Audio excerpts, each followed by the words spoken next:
Okay.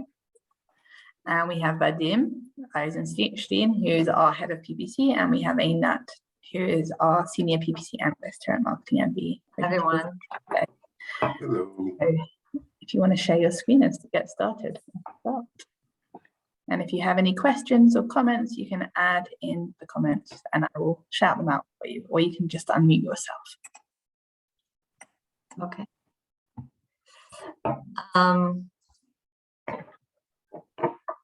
Vadim, do you want to go first? Yes, hi everybody. I'm Vadim.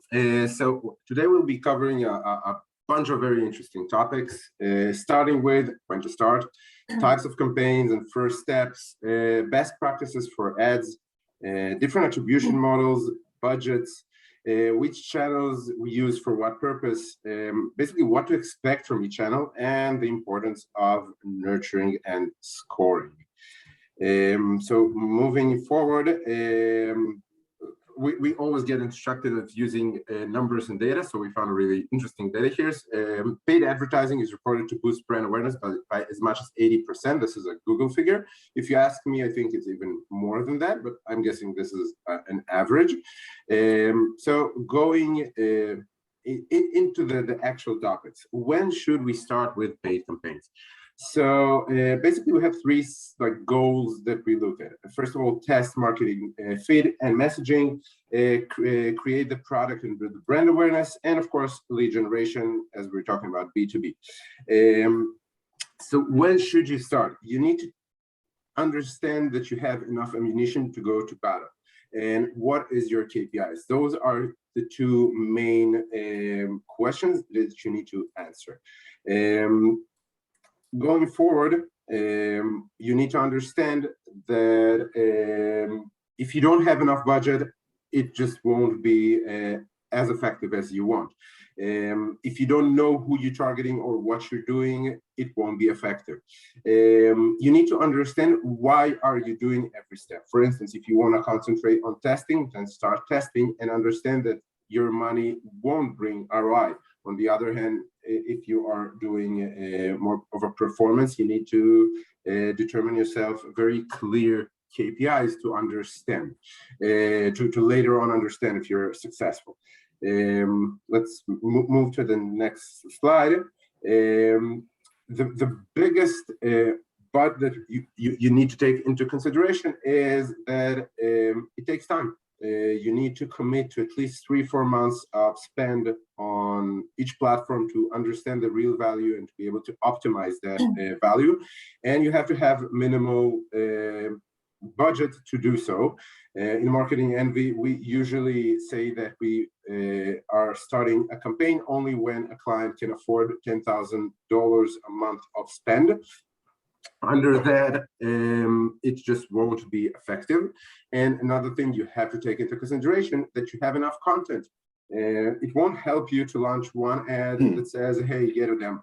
You need written content, you need videos, and you need the possibility to create new materials as you go along. Because as you start your marketing, you will start to understand what's working better, and you need to create more materials in order to optimize your campaigns.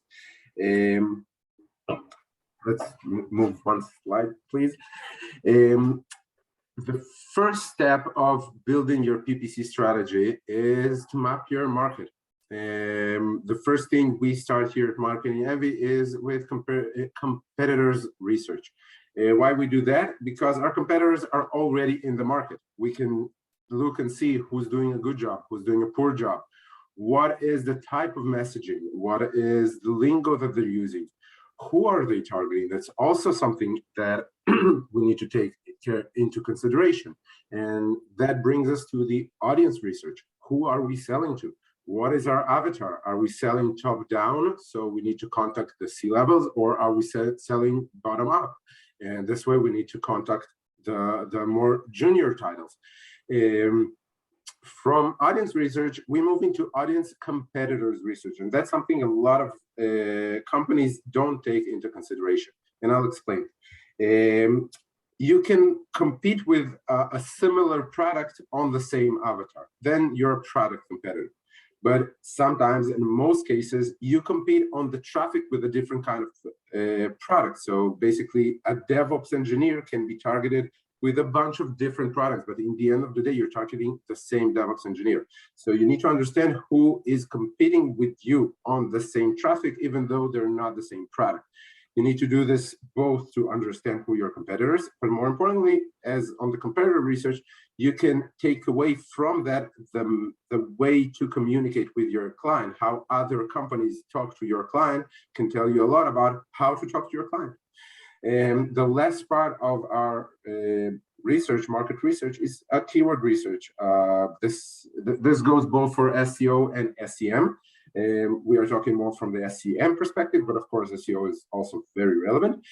So keyword research will give us a lot of understanding what is the lingo, what is the terminology, both to later on target those keywords on Google, but more importantly, to understand how to talk to these people on LinkedIn, on Facebook, on Reddit, more of a messaging and testing.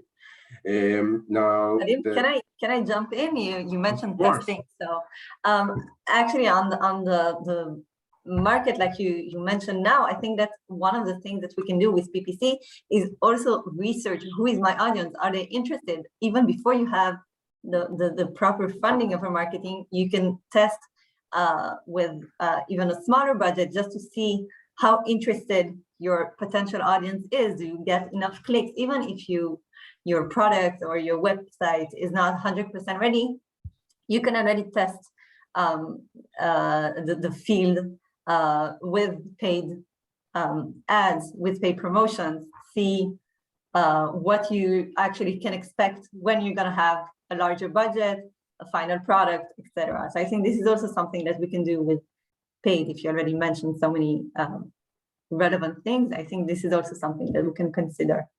Definitely true. Okay, so moving forward, after you map the market, you need to decide on your KPIs.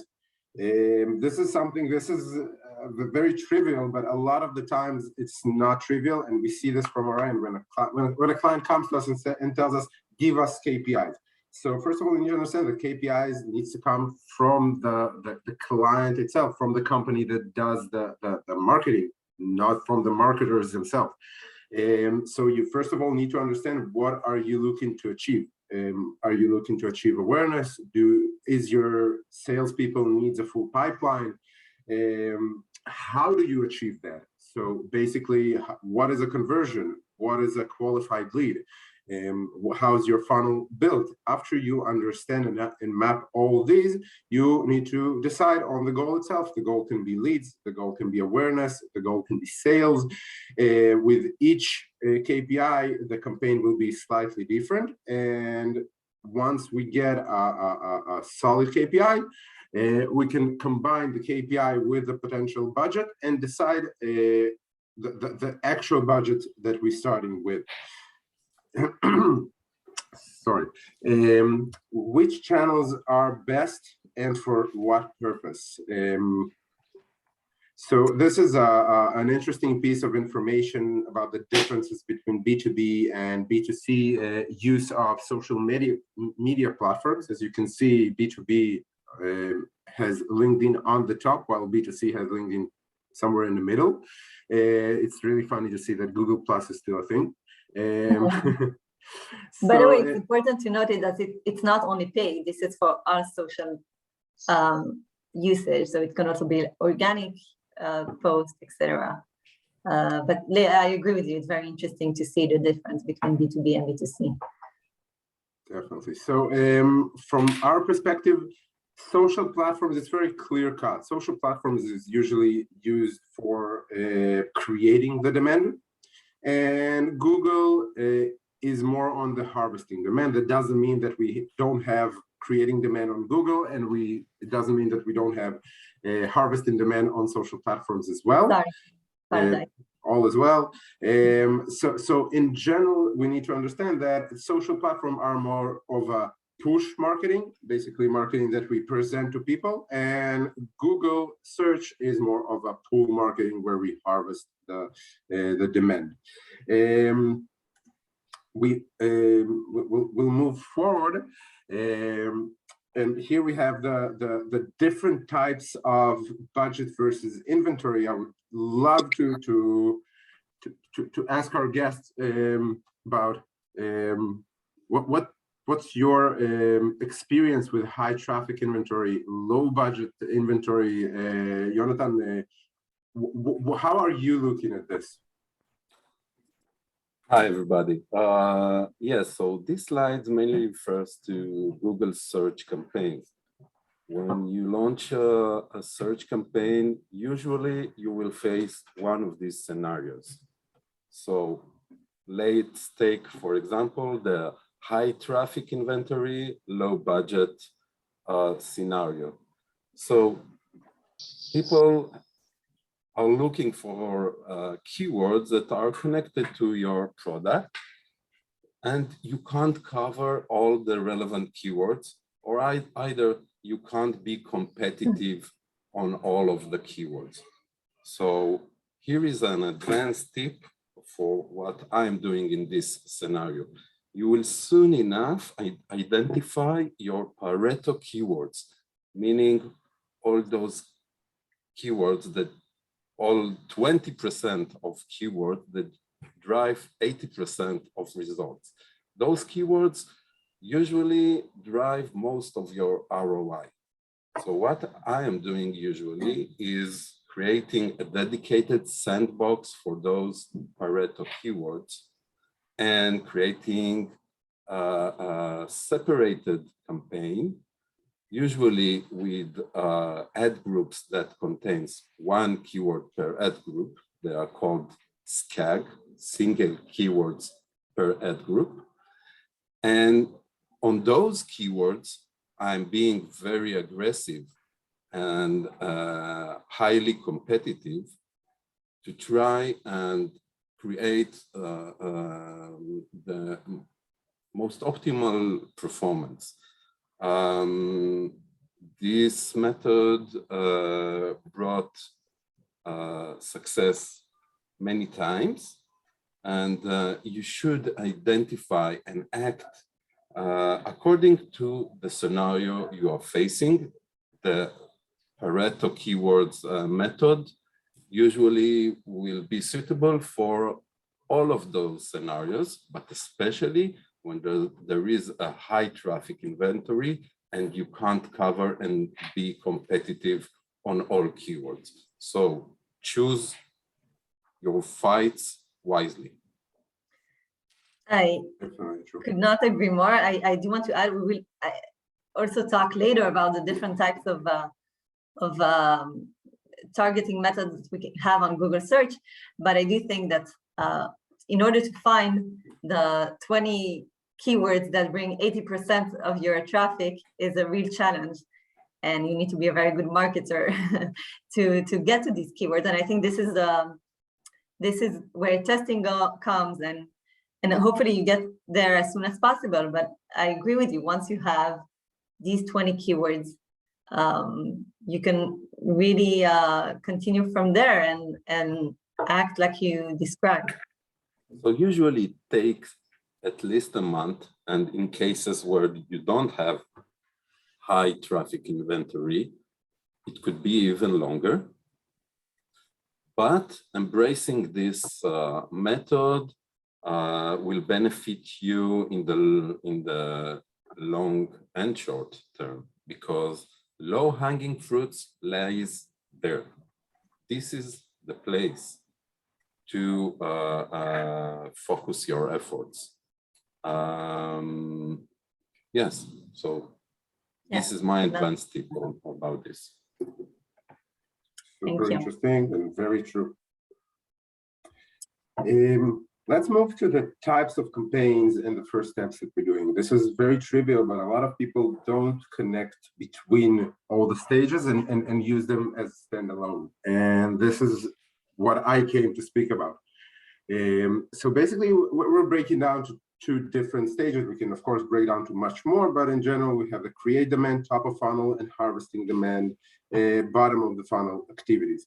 When you create demand, try to think of harvesting it later on. And I'll give a great example that we use here at Marketing Heavy with some of our clients. When we run video campaigns, we always think about metrics such as completion video and full screenplays, for instance. And we always map these metrics in order to remarket later. The most extreme version of that is anybody has a question? Oh, I thought I heard somebody. I'm sorry. So basically, sorry, got my line of thought. So the most extreme example of that is we have one client that we are running a demo as video ads, long demos, like 7, 8, 9-minute videos on LinkedIn and other platforms of demo video with very wide targeting. Meaning basically I'm using the video as another filter for the targeting. And I'm hypothesizing that if a person sat down and watched 8, 9-minute video of a very technological demo about a DevOps product, I can say with very high certainty that if I'll present him with a actual SDR call or ad, or present him with a free trial option, he will probably take it, because I even think that after 2 minutes, it's enough to show that's it's definitely true. Even 25%, that's very, that's a high engagement. You just need to understand what you need to map out. You can, of course, test between different lengths. Anything over 30 seconds, 30, 40 seconds, we'll definitely use as a filter. We see value in 3-4 minutes video, and we also see value in 8 minutes video, which is completely crazy. When I showed it to friends, they were like, holy hell, what are you doing? But it works. So if it works, there's no way to say anything else. So this is a very interesting method of using top of funnel video activity without any call to action to convert as a base to later on harvesting that same demand. You can also incorporate call to actions in your top of funnel that promote actions on harvesting demand on other channels. For instance, you will probably notice this a lot lately on TV. Search us on Google. This is something you get said on the ad itself, both on TV, both on Facebook, both on LinkedIn. They just send you to Google for search for a certain query, which usually is a very cheap query that they identify in advance and know that there are very little competition on that keyword. And this way, you basically catch 2 birds in with one stone. And when you're creating demand, you're already putting the foundation of harvesting it later. Now, if we'll move to, I want to add here. For number one, when creating demand, all those activities are considered as dark funnel. What is the dark funnel? This is all the activities where you have a very hard time to attribute results. The harvesting demand is much more easy to attribute and calculate ROI. But most of the results coming from harvesting the demand initially begin their journey in the creating demand phase.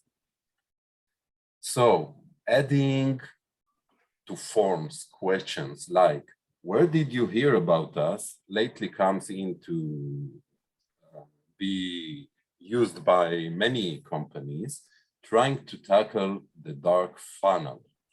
And this is an argument that most marketers have these days. If to use this, try to measure this, understand, because at the end of the day, everything that we are doing as marketers needs to be attributed. At least that's what our clients and managers expect. So taking account that measuring the dark funnel is much more hard, and try to tackle this with creative creative activities like adding question to your form, listening to your customers' feedback, and etc. It's actually really funny you're saying adding a question to a form. My last call was literally about that with a LinkedIn representative, that we brainstorm about what question should we add and how should we ask it to find out where the user came from. Because we have a problem of attribution with one of our clients that claims that he doesn't see anything come from LinkedIn and everything comes from Google. In close brackets, I would say he's not right.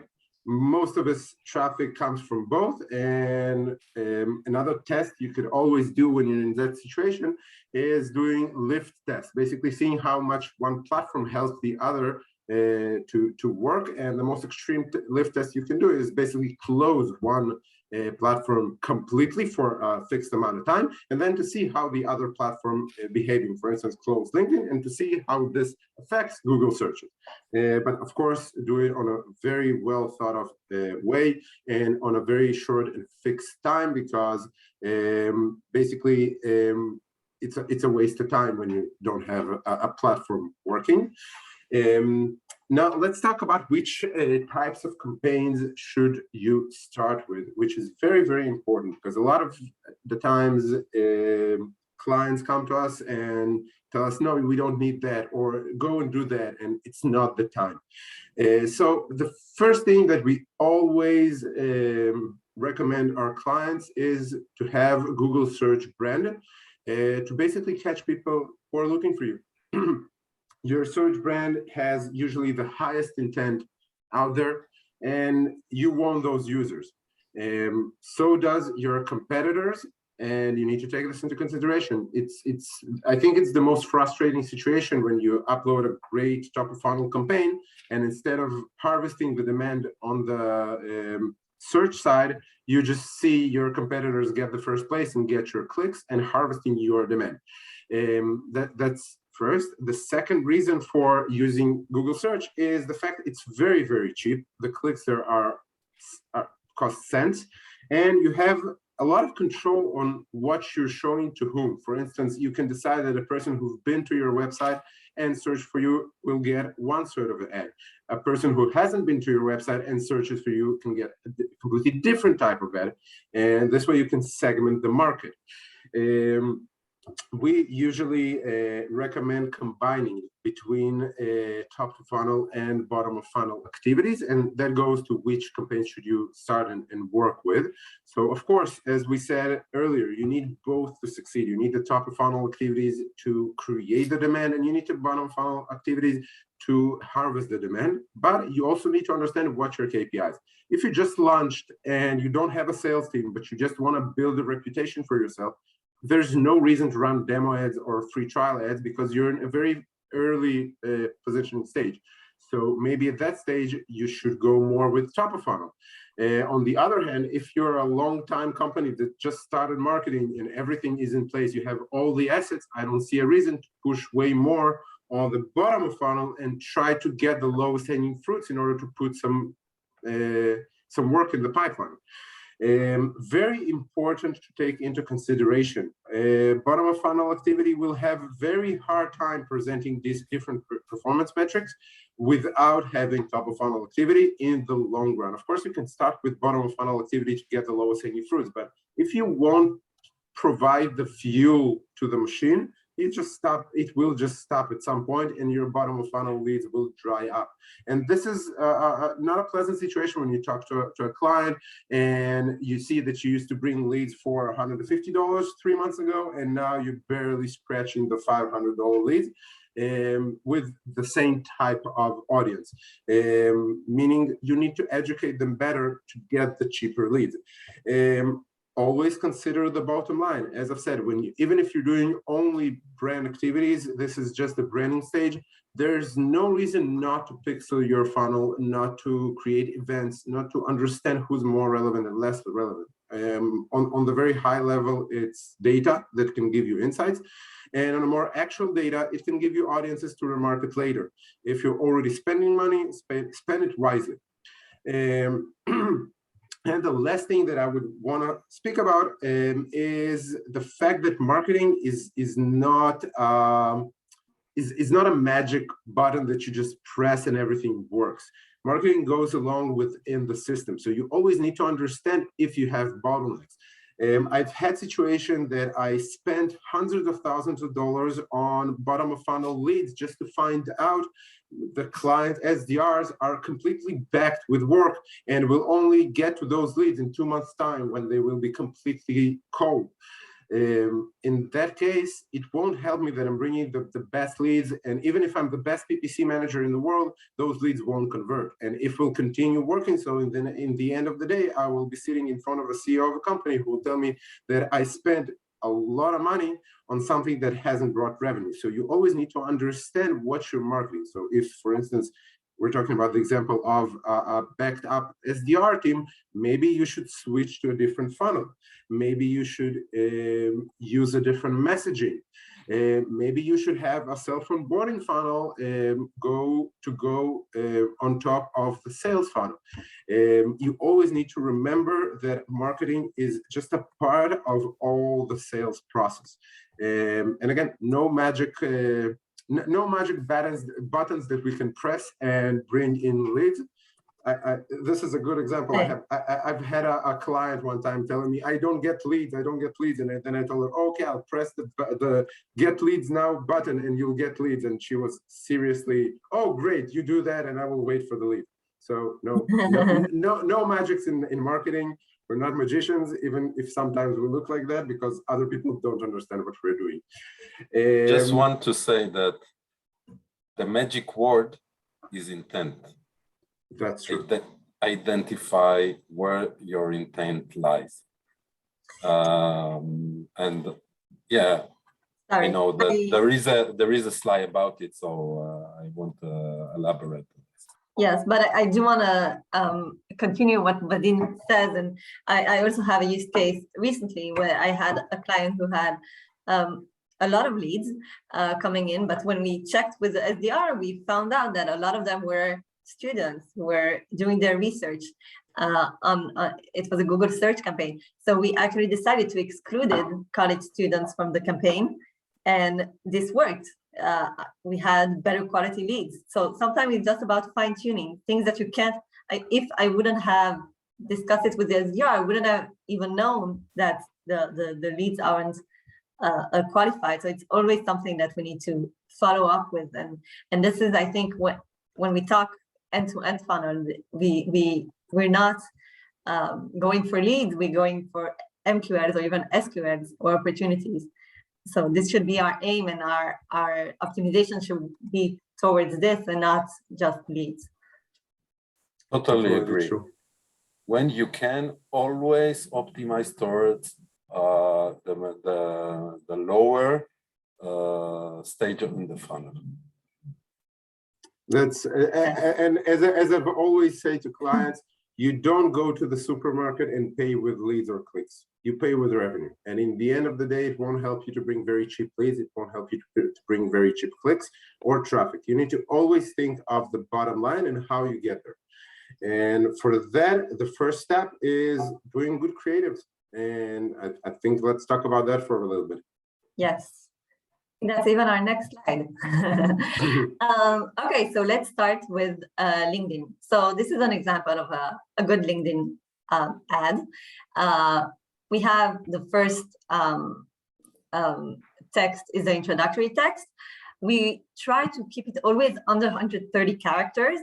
The reason for this is so that users won't have to click on the read more options. Also because it's just easier. People like short sentences and clear.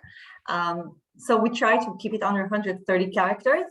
And we should, of course, always intrigue the audience, make it interesting, etc.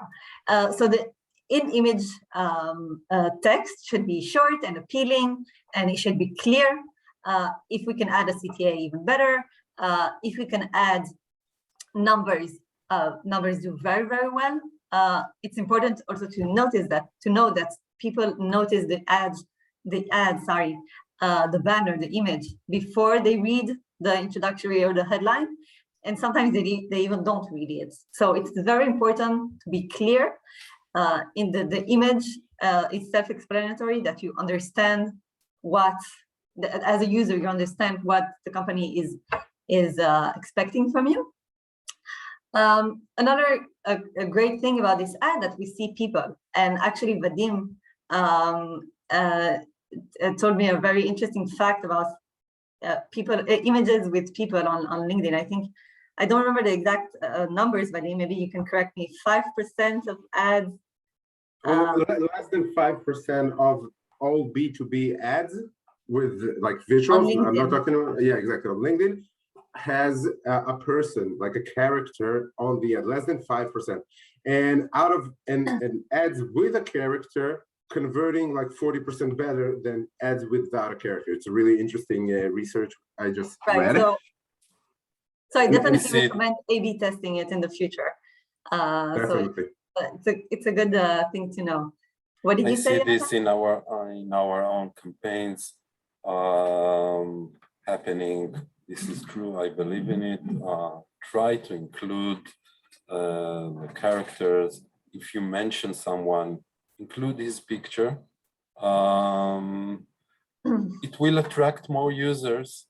And of course, if this figure is a known figure, so of course, use this, even better. Even better.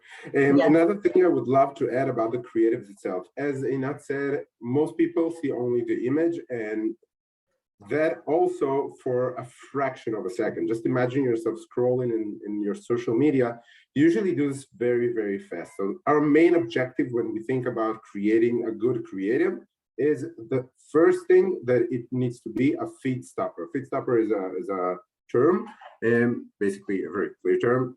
It stops the feed. Imagine an image that will make you stop scrolling, and you will say, "Ooh," your brain actually will say, "This is interesting," because this is not a you don't think this. This is more of an instinct thing to make you stop scrolling and read the text above the image. So this is the main purpose. Of course, not controversial. There's compliance. You don't want to lose your account, but make sure that you do that. Actually, I just got a really, really good ad by Firebolt on my LinkedIn. And you can go to their page and check it out. I loved the ad, and more importantly, I'm proud of the fact that I think you might need to tell people how to see it, because a lot of people don't realize that if you go to someone's a company's profile on LinkedIn and then go to posts and then go to ads, you can see the ads they're using. I don't think everyone realizes that. That's actually true. That's a really nice trick that a lot of I wouldn't say LinkedIn marketers know, but people who don't do LinkedIn marketing or paid LinkedIn doesn't know. If you go to the LinkedIn page of each company from your PC, not from a mobile device, you can go to posts, and then you can go to ads and see the ads. So this is a very nice tool for research. So basically, that's it on the feed stopping idea. I will bring back the topic to Eynat. Yeah, so actually we have so much to say about ad creatives, especially on LinkedIn. A few more tips that we have. First, to use numbers and statistics. We know that people like numbers. They're easy to read, and they're eye-catching. Bright colors. Blue does very well on LinkedIn, for example, because it shows it's in contrast with the LinkedIn color. Very important to have the same language style as the landing page. If you're bringing to a landing page, this is specifically a lead gen form. But this is also something to take into consideration. You can also talk directly to your audience. So, hey CEO, did you know that? Or hey, I don't know, DevOps engineers. So you can talk directly to your audience. It will usually make them stop to like, hey, someone is talking to me. Or you can also, another approach is to discuss the pain points. People can relate to it. So these are all like different tips that you can use to make an ad great on LinkedIn. We have approximately between 4 and 6 ads per campaign on LinkedIn in order to optimize it. Another tip that we do at Marketing Envy is that we usually start with not rotate and not optimize the ad rotation automatically, but we do it manually. So it rotates evenly, and then we get to go in and see which one, when they all got the same impressions, we can really see which one work better, which one should need some optimizations, and from there we continue. We stop the ones that are performing less good. We take the ones that are performing well, and we do another variation on it. So we always comparing the best performing ad and continuing from there. Okay. Very important to add, by the way, that regarding LinkedIn's optimization is, as Eynat said, we usually at least start the campaigns with not optimized rotation, basically even rotation, to give each ad the chance. But what we've noticed actually is a big difference. Some campaigns and some accounts work great on optimized rotation after some period of time and actually do give most traffic to the best performing ads, and also know to optimize new ads and to add them to the rotation well. But on the other hand, we, especially lately, by the way, in the last month, we've had, I think, 3 incidents that we've switched from even rotation to optimized rotation. And what happened was that the second or even the third best performing creative got the majority of traffic, which usually broke down performance completely. You need to notice this, you need to test this. Some accounts in-house we have are lifelong even rotation, because every time we try this, we see that LinkedIn's rotation is not working as we would like.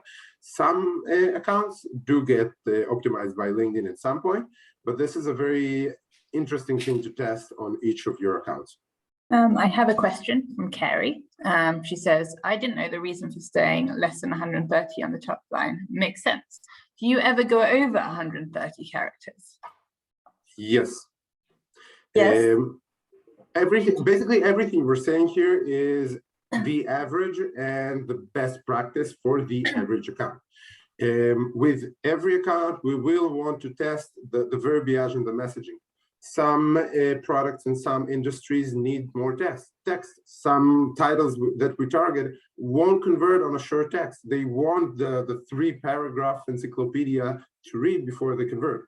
It differs, of course. On average, the shorter the better, but there are exceptions, and you should always test for them. Do you agree with that, Yonatan? I want to add,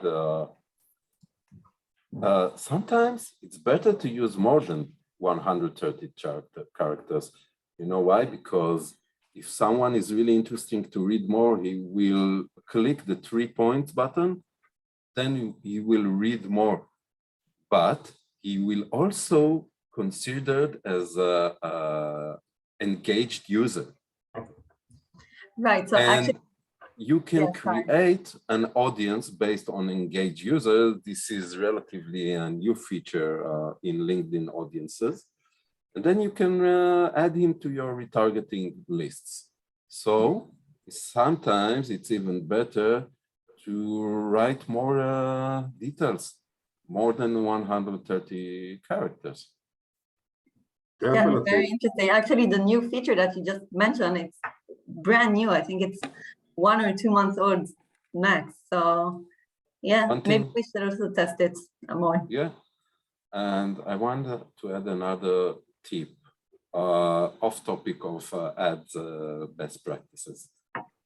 I recommend to go and download or export the LinkedIn reports, analytics reports, especially the demographic one.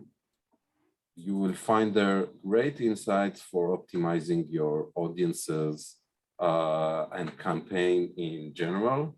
Also the ads you have. You have their details about which companies clicked or engaged with your ads, with job titles. So it's a great source of information on how to optimize your audience and ads. Definitely. Okay, let's proceed to Google search example of an ad. So a few things. So whoever knows Google search ad knows that we have headlines and descriptions that are now all going to responsive search ads. So the expanded text ads are expiring very soon in June. So for responsive search ads, for whoever knows, we can add up to 15 headlines, up to 30 characters each, and 4 descriptions. And Google will actually shuffle them based on machine learning, see which combination works best. A few things that we can say on our end, some tips.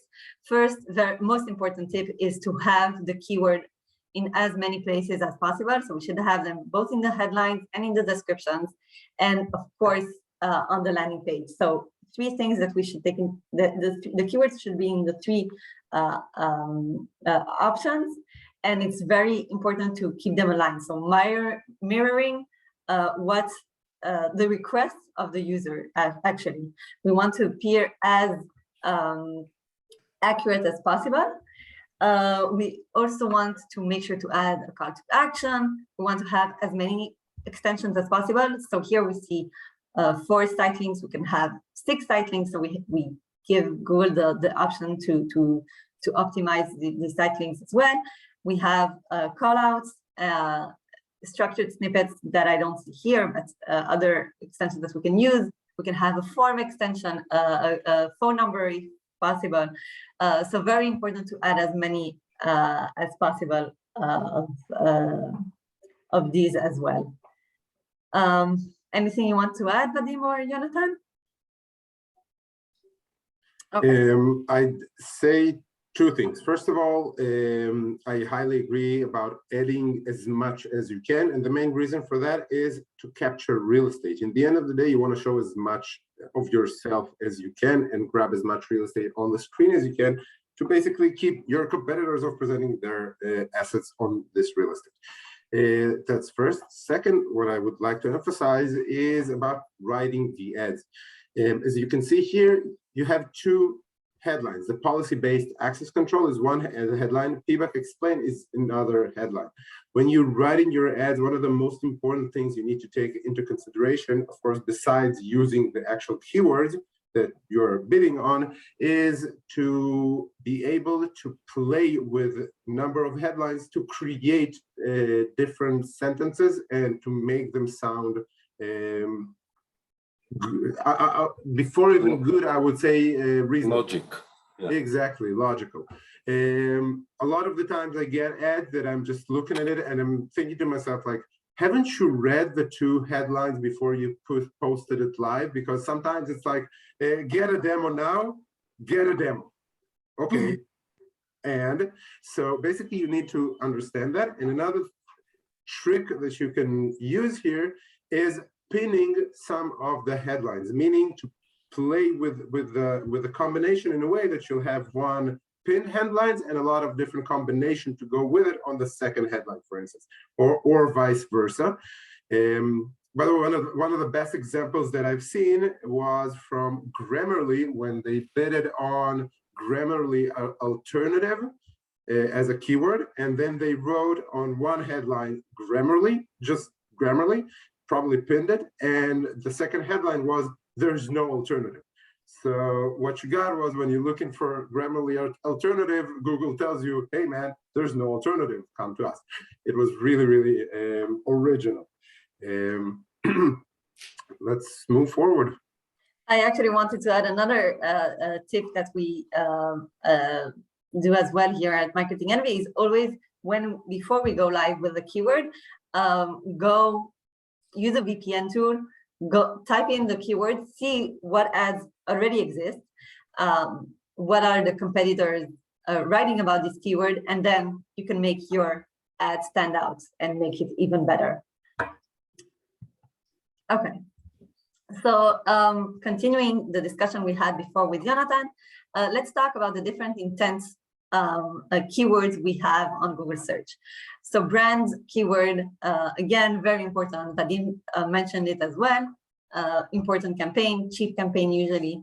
And then we have different kinds of intent. For example, you are targeting IoT cybersecurity solutions. So someone is looking for something very, very specific, meaning its intent, it's probably high, it's my correct audience. So this is a high intent keyword. Same goes for people who are searching for price related questions regarding your product. So these are very important keywords that you want to target. And then we have lower intent keywords, by the way, that are a lot of time also cheaper. Like, what is cyber security something? It can sometimes it's not even the related. A lot of times it's not even your targeted audience. It might be students again, or the difference between two types of security. So this is something that we can also target at a certain point, especially if they are cheaper, but we'll have to be very specific with our ad so that our users will understand what they're clicking into. Again, I'm not saying that this is better than this. I think maybe I would test the high intent keywords first, but I'm not necessarily completely saying no to low intent keywords. We also have RLSA, which are actually ads for the remarketing audience. So an audience, the remarketing audience that already visited your website, their intent is really high, they already know your brand. And then when they're searching, and you can go broad there, but because even if they're searching something related to your product, even if it's not the exact product, you still want to be there. And then lastly, you have competitors ads. And competitors ads have, obviously they have advantages and disadvantages. The advantages are obvious. We can target your, I don't know, let's say I'm Adidas, I want to target Nike. So someone who uses Nike will remember Adidas exists as well. Maybe we have better shoes, maybe we have better prices. So I want to talk about my advantages in my ad and make them actually click on me instead of their original search query. So, and we of course even taking audiences from our competitors, so that's even better. The disadvantage, I'm sorry. Sorry, continue. The disadvantage of it is first that our quality score is probably going to be lower because we're not the company itself. They might also have a trademark, so you can't even mention it in your ad. And most importantly, they might bid on you again, on your brand, and then you actually start a bidding war. And Google are the big winners of this war because they are gaining a lot of money. Your bid is getting higher, his bid is getting higher, etc. By the way, if you're already going on competitors' ads, which are recommended, by the way, just some things we should keep in mind. We recommend having a landing page that compares between you and your competitor. First, because the keyword is then going to be in the landing page, but also because you can really show your advantages against the competitor itself. You wanted to add something, Yonatan? Yes, if you're having hard time finding your high intent keywords, so you can just go ahead and look for them. So low intent keywords will have more informational results like Wikipedia or things that are similar. For high intent keywords, you will find more competitors' results. Right, and another question for you from Carlos. What about how to keywords when targeting decision makers? My guess is like how to do this or how to do that. Like my guess is that the how-to keywords are for specialists and students, so I exclude them, given that there's limited budget, so I don't go for other people in the company. Right, and important to know that we can always add negative keywords afterwards. So how to, and then if the rest of the sentence is relevant, great. If it's, I don't know, how to get a job at OTORIO, so we know we should exclude the word job and salary and career and things like that, which are, by the way, things that we automatically do because these are keywords that are usually never relevant for our campaign. So some keywords are or free. A lot of times is an irrelevant keyword because usually our customers don't provide free services or products. But many times it depends on your product. If your product is a tool that provides solution for how to whatever, so you should include those keywords and test them, of course. Yes. Right. But if it's not a tool that immediately solves their problem, so maybe you shouldn't target how-to keywords. This is actually really the pain points that we were discussing before. Someone has an issue and he's trying to resolve it. And then if we have the solution for it, and we can write that in our ad on a how-to question, and then here is the answer by using our tool, that can actually be a very good, very successful campaign. This is continuing what Eynat says. This is also the difference between targeting top of funnel versus bottom of funnel. We can target top of funnel with very high bids with, I want to buy OTORIO right now. If somebody writes that, I want to bid on them in the highest bid I can. But on the other way, I can find very cheap keywords, informational keywords that does bring relevant people after I'm, of course, proofing this and making sure that the leads are on the level that I want, and then to nurture them in the backend. That's also something that we could do, sort of Google content marketing. And another thing I would add is related to the question, how to find keywords. So basically, when we start with a basic keyword research.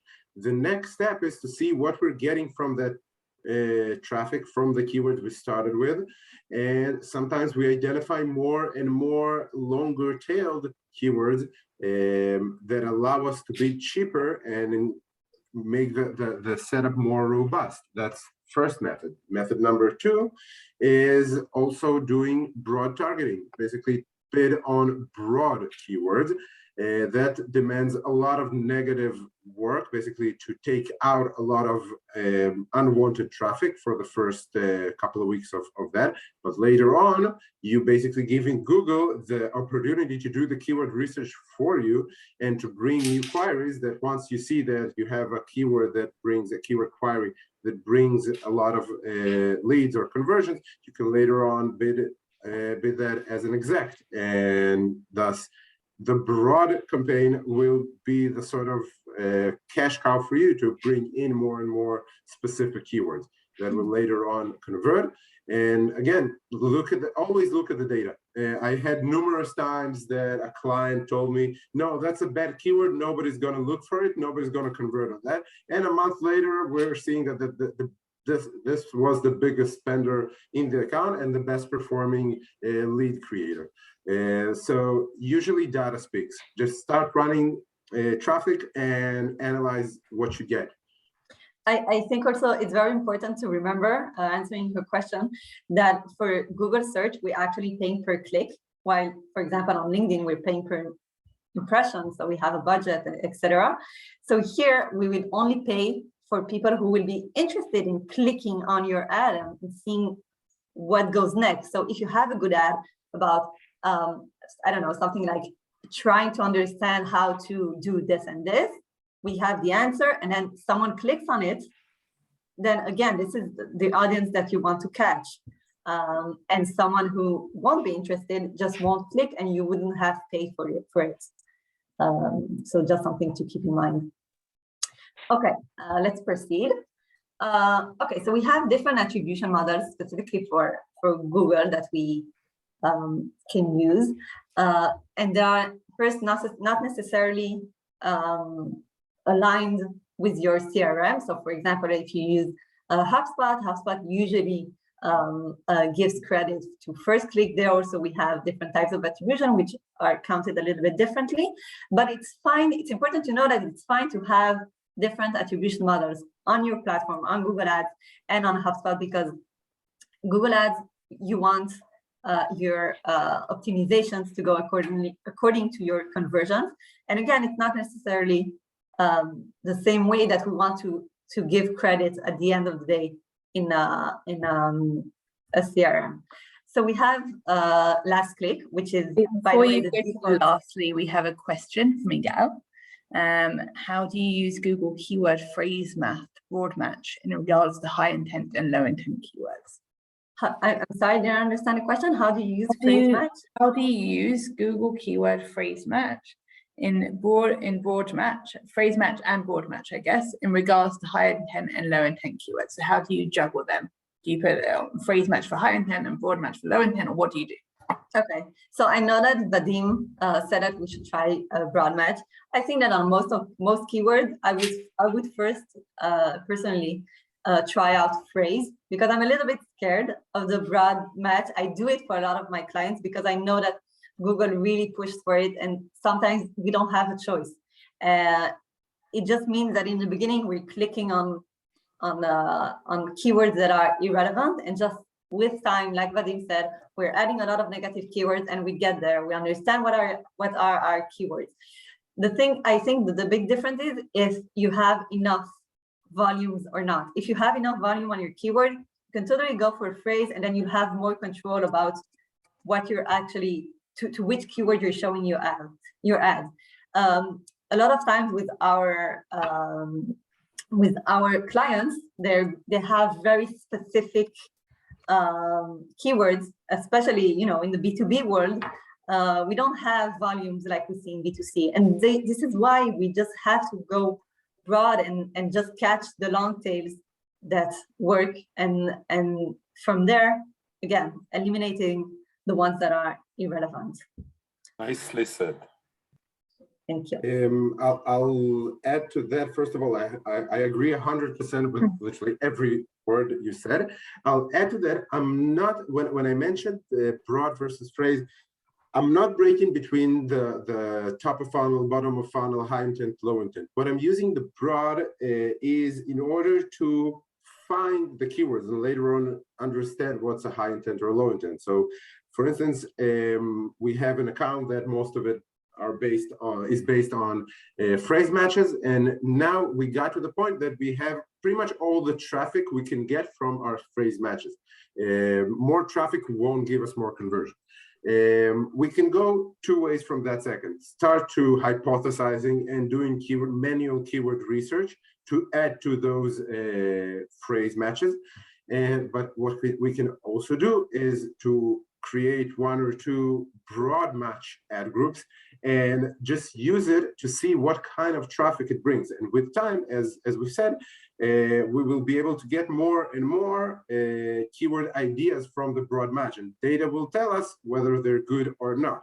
Whether they're good for low intent, high intent. We can also A/B test. We can send, we can have one keyword to basically have either content or demo, and then see what converts better, what's the better offer for that keyword. But regarding to broad versus phrase, we use the broad as a machine for keyword research. It's a little bit plain, but basically as is. We use it to find more keyword in general, both high intent and low intent. And when you do know what are your high intent keywords,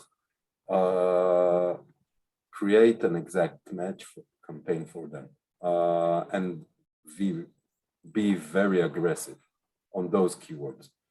Those are your most important keywords. Exactly. So if you get, like, if you're starting bid, I don't know, cybersecurity on broad match, which is, by the way, not that's too broad, but just for the sake of the example, if for some reason you're getting a conversion from buying a private cybersecurity portal for my B2B marketing agency, that's a super long tail. So once you see like 2-3 conversions from that keyword query, this is definitely the time, as Jonathan said, to take that keyword query, put it in a SCAG, single keyword ad group, and bid super high, and then just to get all the traffic, because here's your new cash cow problem. Yes. Okay. So back to our attribution models. So our first attribution model is the last click, which is, by the way, the default attribution model of Google Ads. Personally, and I think general in marketing envy, it's the one that we like the least. Giving attribution to the last click is not necessarily accurate. I would say that most of the time it will be just a brand campaign. And again, brand campaigns are very important, but we do want to understand where our traffic is coming from. So like Yonatan said, if we have a top of funnel, the black box that he was referring to, this is exactly where we would want to give attribution if possible. So first click is something that we like more, for example, especially for leads, because it's not always, I mean, we really want to see who was the campaign that brought a user to convert. And then we have multiple touch attribution. So we have the linear, which gives credit equally to all of the users' journey. Position-based give 40% to the first campaign, 40% to the last campaign, and divide the rest equally. In the middle, time decay gives more and more credit as we get closer to the conversion. And data-driven attribution is the most recommended one. It's one that is based on machine learning. So actually behind the scene, Google Ads understand which is your most important campaign and divide it like this way. So it gives like a like not round numbers, but it understands, it gives you the best picture of your best performing campaigns and least performing campaigns. Now, data-driven campaigns are not open to everyone, unfortunately. You need a really big number of conversions per month to be eligible for this attribution models. So usually for B2B companies, it's not something that is possible. But if it's possible for you, make sure to change to data-driven. It's really recommended. Google will also really recommend it. And I hope this will also give you more like better optimizations also from behind the scene, especially if you're going with an automated bidding strategy. Okay, let's discuss budgets. So this is an example of how we would create an estimation for our clients. So this is an example of something that we made for one of our clients. We tried we made an estimation for competitors' campaigns. So we had 4 different keywords. We checked what are the average monthly searches for each keyword, what is the amount of competition, and then we get actually from Google, we get 2 range. It's a range of a bid. The bid would be between for example, for the first keyword, between 3.31 to 7.98. 91, sorry. What does it mean? Actually, we have 4 options for ads, for possible ads before the first organic search. So the top of page bid, so the highest bid, actually, it will be if you want to be on the first place, and the lower bid if you want to be on the 4th place, theoretically. So after that, we have a calculation. The CTR is either based on a benchmark or on previous campaigns, on the history of the account, etc. So from this, we calculate the budget, and then we have a range, the lower range and the higher range. We usually want to be closer to the higher range, but not on the first place, and unless we're talking about brand campaigns, obviously. But this is how we make an estimation. So this is usually how we do it, and then we send it to the client, and we proceed from there, see if we have the budget needed for a campaign and what we can expect. For LinkedIn, it's the same idea, but it's based on different things. So for example, this is also an example that we made for one of our clients. We have here difference between North America and the DACH area, which are 2 different areas that we wanted to target. We had the same cost for each, the same budget for each area. And then we we actually based ourselves on the audience. So we have an audience for each area, and LinkedIn gives us an estimation based on the audience. So based on the audience, what would be the CPC? Is someone asking a question? Okay. So now that we have the CPC, we can calculate the clicks. Same goes for a CTR. We get an estimated CTR. Since we now have the clicks, we can calculate the impressions. And then we proceed from there. We have an estimation about the conversion rates. We calculate the leads and the CPL again. So this is how we would present it to a client, and how we know and see if it's a campaign that's worth running. Very important to always keep enough budget for testing. We talked about it in the past, but I will mention it again because it's so important. We never know in advance if something is really going to work or not. This is why we need enough space to be able to shift things around and to optimize to the best performing. Eynat, do you want to just mute everyone? If you just go to the participants and click mute all, then you can, and then Yonatan and Vadim can unmute themselves. 1 second. I think it's already solved anyway, but you can go to participants and then mute all at the bottom, but it doesn't matter. I think the person's muting themselves will go. Okay.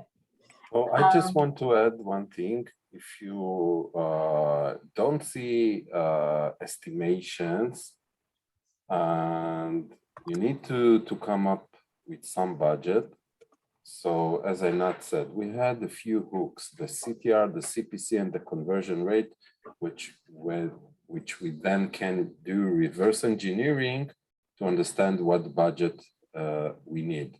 So you can search Google for what are the CTR, CPC, conversion rate benchmark for industry X. And then you will see results. Yeah, many results. And then you can reverse engineering, come up with an estimation budget. Yonatan, you mentioned something very, very important. And I really like the fact that you added for this industry, because every industry has a different benchmark. And actually, I think, I don't know if every year, Jamak corrects me, I think every 2 years, Marketing MV makes a report every 2 years, yeah. Every 2 years, we make a report on the cyber, because most of our clients are in the cyber industry. So we make a report and see the benchmark based on all our clients, so an average of everyone, and we see a very interesting result. Actually, this is the next point that we wanted to discuss. The last report that we released was recently, and it's actually based on what happened. The last report was in 2019, so a little over 2 years ago, and we see actually a really high increase in every possible metric. So we see an increase in CPL, in cost, in CPC, cost per MQL, etc. We know that the pandemic is a big reason for this increase. So we have many more competitors in the field, and of course, this is the reason why prices are increasing. And just I want to give you a taste of the current benchmarks for the cyber industry. So this is for Google Ads. The click-through rate is somewhere between 1% and 10%. The CPC between $1 and $50, which is very, very high. We used to see a lower CPCs, and the conversion rate is anywhere between lower than 1% and 5.5%. It's important to know that we have different kinds of campaigns. So obviously, for example, a brand campaign will have a higher CTR and a lower CPC, but this is an average of everything. This is also the Google Ads. We see here the CPLs can go up to $700, sometimes even more. The conversion rate on MQL is anywhere from 10% to 50%, and the cost per MQL can sometimes be $2,000. So yes, we see increase in spend and cost, and this is something we should take into consideration before starting a PPC campaign. Some benchmarks from LinkedIn. Cost per lead is anywhere between $60 and $350. Also very important to notice that here we took into consideration all of the lead generation possible options. So it can be demo ads, which are obviously more expensive, but we also have downloads of ebooks and white papers and webinars. So we have several types of lead generation, and this is really an overview of everything together. And the conversion rate is between 3 and 11% on average. Here you can see the cost per lead and the conversion rates per lead. Every time you see in B2B a cheap lead, it's a suspicious lead.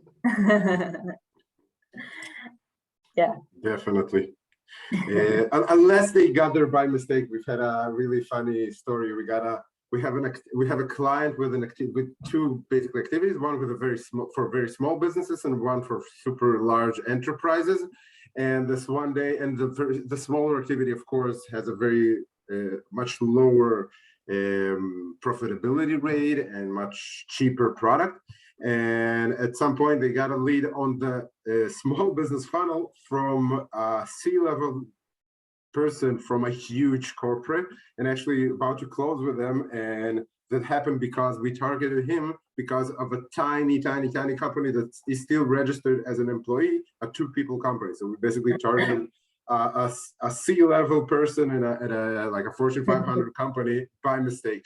And that was like a super cheap lead. And at first they literally thought it was like a trolling or somebody trying to impersonate him, but it was. That's a lucky mistake. Very lucky mistake, definitely. Let's talk about making it work when your budget is cut. A lot of the times we have periods in a year or changes in a company that directives come from above and tells us, guys, cut the budget in half, drop 70% of the budget, and we need to accommodate it. So what should you do? First of all, you need to understand what is your KPI and to align to them. Again, this is very important to understand what you're dropping and what you're not dropping. And the most important thing is to communicate to the person that's dropping the budget that dropping the budget will end up in dropping performance. It's very trivial to say that sometimes it doesn't go through without saying it. I've had this in my career when we cut the budget, and then 3 months later we got an email saying, hey, our sales team is completely empty. Why is our pipeline empty? So it's very important to understand what will happen. So at first, when dropping budget, we usually drop to the lowest hanging fruit, whatever worked best, the best performing campaign, best performing creatives, dropping only, if this is a drop in budget for a very fixed term, dropping only to the bottom of funnel assets to just continue feeding the pipeline. Very important to understand. Dropping top of funnel activity will definitely have a long lasting effect. It's not an on-off switch. Closing an activity will end up with a long ramp up to bring it back, and will definitely hurt the optimization. I can give a great example, not a very bad example, but it's great for the sake of the case study here, of one of our clients that asked to drop budgets by about 65%.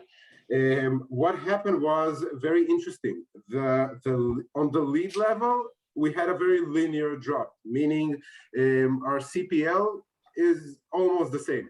But what actually happened is we completely lost all later stages of the funnel development. Basically, we continued to bring leads, but what we understood was that we sort of broke off the best performing leads, and we stopped bidding on them, and we stopped getting them.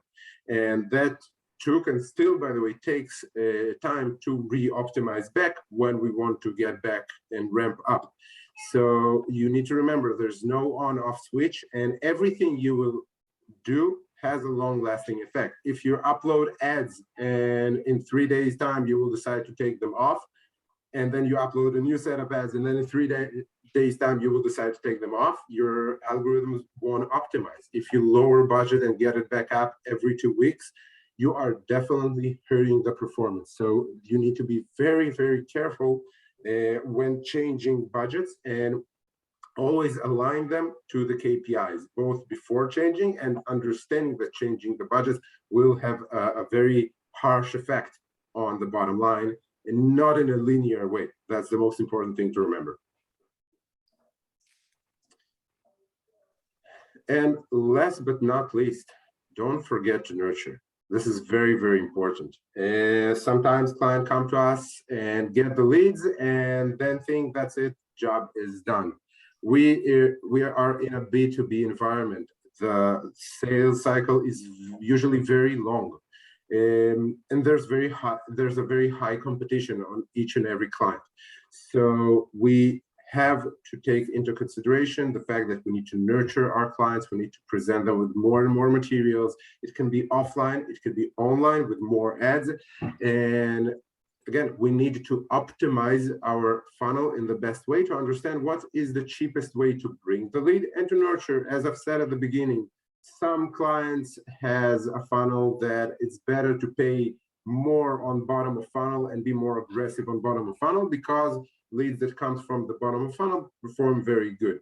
Sometimes clients in the end, after a lot of testing, decide that bottom of funnel leads on the performance level is too expensive for them, and maybe it's better to get a lot of top of funnel leads, content leads, and nurture them offline, which saves a lot of money on ads. So nurture is a big part of every deal, and no front-end marketing, and what I mean by front-end is like PPC, not back-end like emails and stuff like that, will work with B2B unless we will nurture them later on after the conversion. And this is, I think, one of the most important things to understand, that the funnel does not end when you get the lead. And I think this is it regarding that. Any question, guys? Yes.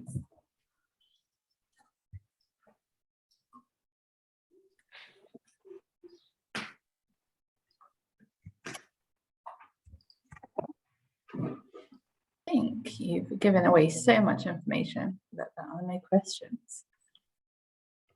Any closing points, Yonatan? Not everybody at once. Any closing points, Yonatan? For me, it was very interesting. As a PPC marketer, you should be always learning. This is an ever-evolving industry, and your glass should be always half empty. And you need to absorb and absorb and absorb and test and test and test again. One day you will see that all the parts of the puzzle is connecting. It's like a magic, but we are not doing magic in marketing. Who knew you could be so poetic? Yes. It's like an end of a book. But it goes, what you say goes for not only PPC, it also goes for SEO and all of that. Noam Eshel has a question. Do you calculate ROI or ROAS? If so, how do you do that? Good question. I'd say that that's a very tricky question for B2B, because the amount of touch points and the length of the sales cycle makes it very, very hard to measure ROAS, especially. Maybe ROI, we can measure ROI on, let's say, a year-long activity. Measuring ROI on shorter terms is a little bit shooting yourself in the leg, because a lot of the times we see deals that starts with in I don't know, April, and they finish in December. So measuring the ROI in May won't do any good. You'll just see a negative ROI, while if you actually look, you will see that in a few months' time it will change. So I'd refrain from measuring direct ROI. I'd measure more cost per stages of the funnel. For instance, how much does it cost me to bring an opportunity? How much does it cost me to bring an SQL? How much does it cost me to bring a closed one client? That's a little bit more. I think. And now does it improves over time? Good point. Lior has a question. What do you consider success in terms of budget and work? What success looks like, and what does less successful look like? So most of the answers in PPC starts with it depends. It depends. What are your KPIs? Yes. So if your KPIs are cost per MQL at XYZ, so you need to measure it. And this in this example, it's very it's not so easy, but you can calculate it. But today the industry goes in the direction of measuring revenue, and understanding revenue success takes time because, as Vadim mentioned, we are in B2B, we are dealing with a very long cycles of the sales and of closing deals. But every PPC, especially in-house, should develop some kind of reporting that will evolve over time to eventually be able to report revenue attributed as much as we can to marketing activities. So attribution is one of the most complicated topics in marketing, and maybe our next webinar should be about solely about attribution. Are you volunteering to come on again, Yonatan? Maybe. Okay, we'll hold you to that. Sounds good. Cool. I'd highly agree with Yonatan, and just to add, this is directly related to the first slide. You need to decide on KPIs, and then you'll know success. It very much depends on what stage of the company you're in. If the company just launched and you just want presence, and you still haven't built the funnel, you don't know what the success is, build on the very close KPIs. For instance, it could be how many people you drove to your booth at the Mexico, for instance, and create a measurable KPI. Only then you'll be able to measure success. This is in the short run. In the long run, I can't agree more with Yonatan. Money in the bank. You don't pay your employees with leads, and you don't go to the supermarket with clicks. So money in the bank, in the end of the day, in the long run, is the best KPI for success. Okay, I think that's all our questions. Really, thank you so much, firstly, to Yonatan. It's really, really kind of you to join us, and it was really insightful. So thank you so much. My pleasure, my pleasure. And also to Vadim and Eynat, it was great. Yes, and thank you thanks so everyone. much for your time. Thank you. Thanks, everyone. Thanks Thank everyone you. for joining. Bye, everyone. Bye. Bye-bye.